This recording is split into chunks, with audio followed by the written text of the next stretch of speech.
పూరా local media మిత్రులకు నమస్కారం. భారతీయ జనతా పార్టీ గోషామహల్ ఎమ్మెల్యే శ్రీ రాజా సింగ్ గారు జూన్ 30వ తారీఖు నాడు భారతీయ జనతా పార్టీ సభ్యత్వానికి రాజీనామా చేసినటువంటి విషయం మీ అందరికీ కూడా తెలిసిందే.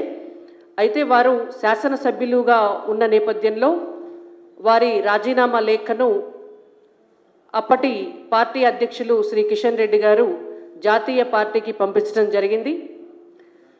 జాతీయ పార్టీ గత అనేక సార్లు కూడా రాజా సింగ్ గారు వారే పార్టీకి సస్పెండ్ చేసినా కూడా అనేక సార్లు వారిని మళ్ళీ పార్టీలోకి తీసుకోవడం జరిగింది. అయితే ఈసారి వారే స్వయంగా రాజీనామా చేసి ఆ లేఖను అప్పటి అధ్యక్షుల వారు కిషన్ రెడ్డి గారికి ఇచ్చిన నేపథ్యంలో వారు రాజీనామా లేఖను కేంద్ర పార్టీకి పంపించడం, జాతీయ పార్టీ వారి రాజీనామాను ఆమోదించడం కూడా జరిగింది. ఇది గోషామహల్ ఎమ్మెల్యే శ్రీ రాజా సింగ్ గారి రాజీనామాను ఆమోదిస్తూ భారతీయ జనతా పార్టీ జాతీయ నాయకత్వం వారికి పంపించినటువంటి లేఖ.